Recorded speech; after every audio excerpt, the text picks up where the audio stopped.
Reka tugusuhuze wowe dukurikiye kuri channel yacu ya Ingando Online, twizera yuko umeze neza. Muri aka kanya mureke tuganire ku buzima. Tuganire ku buzima tureba akamaro igikakarubamba gifitiye umubiri wacu. Igikakarubamba kigira akamaro kenshi kandi gakomeye ku mubiri w'umuntu. Ni ikimera cyiza cyane kirimo ibinyabutabire byinshi kandi byemejwe n'ubushakashatsi bunyuranye ko ari imiti. Igikakarubamba cyavumbuye bwa mbere muri Sudani mu myaka 600 ishize. Ni igihingwa gikurira mu butaka bushyushye kandi bwumutse, cyane cyane muri Afrika ndetse no mu Buhinde. Igikakarubamba kigira akamaro kenshi mu mubiri w'umuntu, ari nayo mpamvu tugiye kurebera hamwe bimwe mu bintu igikakarubamba gifasha umubiri wacu. Niba udukurikiye ukaba utarakora subscribe, akanya keza ko kuyikora na akangaka. Numara kuyikora nawe uhite kwanda kuri ako kantu kameze nk'inzogera, kugira ngo nawe uhite ujya mu mubare w'abantu benshi babona ibiganiro byacu uko tubishyiraho ako kanya. Igikakarubamba cyongerera ingufu ubudahangarwa bw'umubiri wacu. Ibi biterwa nuko kirimo vitamine C ndetse kikabamo n'ibindi byongera ingufu ubudahangarwa.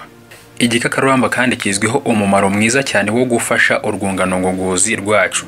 Igikakarubamba gifasha mu mikorere myiza y'urwungano ngogozi, gituma intungamubiri zibasha gukamurwa mu byo twariye kandi kigatuma ibyarwangiza bisohoka.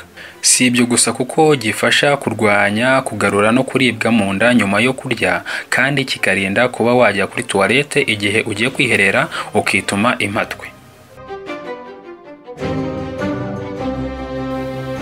Igikakarubamba kigira kandi undi murimo mwiza wo kugabanya igipimo cy'isukari mu mubiri wacu.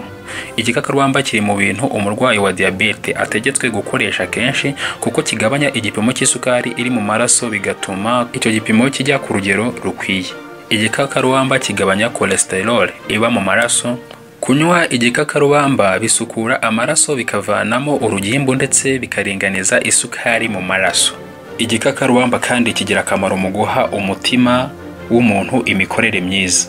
Gukoresha igikakarubamba kandi byongera ingufu z'imikorere y'umutima, bigatuma amaraso atembera neza mu mubiri w'umuntu.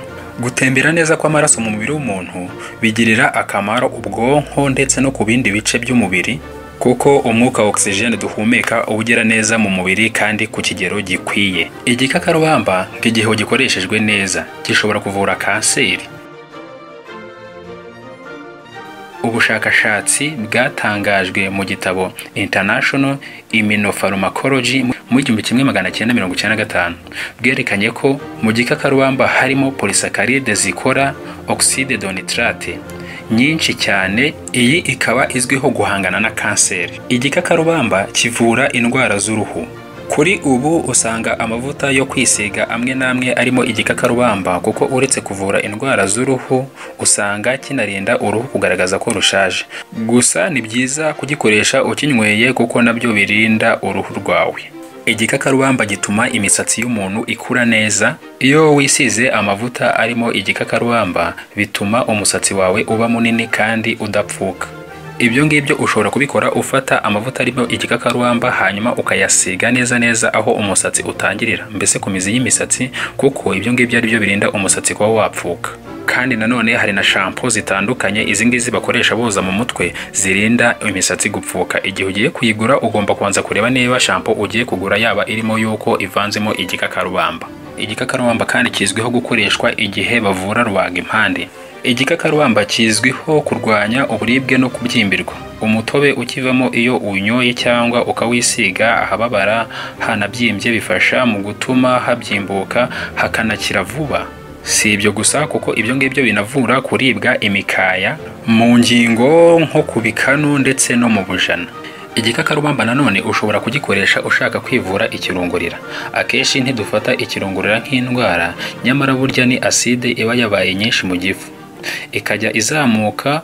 Uwo mutobe w'igikakarubamba ufasha kuringaniza ingano ya acide ibiri mu gifu cy'umuntu.